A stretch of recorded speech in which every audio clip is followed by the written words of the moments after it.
PSC knowledge ഫയലിലെ പുതിയൊരു വീഡിയോയിലേക്ക് എല്ലാവർക്കും സ്വാഗതം. ഇന്ന് നമ്മൾ ഇമ്പോർട്ടൻ്റ് ആയിട്ടുള്ള കുറേ പ്രസ്താവന ചോദ്യങ്ങളാണ് നോക്കാൻ പോകുന്നത്. അപ്പോൾ നമുക്ക് നേരെ വീഡിയോയിലേക്ക് പോകാം. താഴെ പറയുന്നതിൽ ശരിയല്ലാത്ത പ്രസ്താവന ഏത്?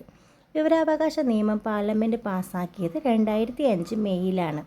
വിവരാവകാശ നിയമത്തിന് രാഷ്ട്രപതി ഒപ്പുവെച്ചത് 2005 ജൂൺ 15-നാണ്. വിവരാവകാശ നിയമത്തിലെ എല്ലാ വകുപ്പുകളും പ്രാബല്യത്തിലായത് 2005 ഒക്ടോബർ 12-നാണ്. വിവരാവകാശ നിയമത്തിന് 8 അധ്യായങ്ങളും 32 വകുപ്പുകളും ഉണ്ട്. ഇതിൽ ശരിയല്ലാത്ത പ്രസ്താവന എന്ന് പറയുന്നത് ഓപ്ഷൻ ഡി ആണ്. വിവരാവകാശ നിയമത്തിന് 6 അധ്യായങ്ങളും 31 വകുപ്പുകളാണ് ഉള്ളത്.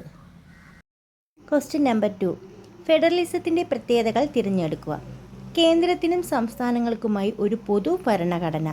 അധികാര വിഭജനത്തിൽ കൂടുതൽ വിഷയങ്ങളും പ്രധാന അധികാരങ്ങളും സംസ്ഥാനങ്ങൾക്ക്. അർദ്ധ ഫെഡറൽ സംവിധാനം. ഇതിൻ്റെ ആൻസർ എയും സിയും. Option B. കൂടുതൽ വിഷയങ്ങളും പ്രധാന അധികാരങ്ങളും കേന്ദ്രത്തിനാണ്. ഭരണഘടന ഭേദഗതി ചെയ്യാനുള്ള അധികാരവും കേന്ദ്രത്തിനാണ്. Question number 3. ഇന്ത്യൻ നാഷണൽ കോൺഗ്രസിൻ്റെ 1885 മുതൽ 1888 വരെയുള്ള ആദ്യത്തെ 4 സമ്മേളനങ്ങൾ നടന്ന സ്ഥലങ്ങളുടെ ശരിയായ ക്രമം ഏത്?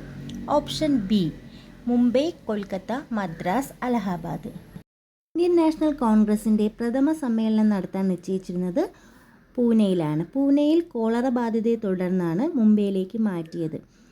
ഇന്ത്യൻ നാഷണൽ കോൺഗ്രസിൻ്റെ ആദ്യ സമ്മേളനം നടന്നത് ഗോകുൽദാസ് തെജ്പാൽ സംസ്കൃത കോളേജിലായിരുന്നു. ഏതാനും സാമൂഹ്യ സുരക്ഷാ പദ്ധതികൾ ചുവടെ നൽകുന്നു.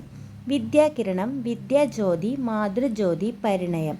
ഭിന്നശേഷി വിഭാഗക്കാർക്കുള്ള പദ്ധതികൾ ഏതെല്ലാം? Answer D.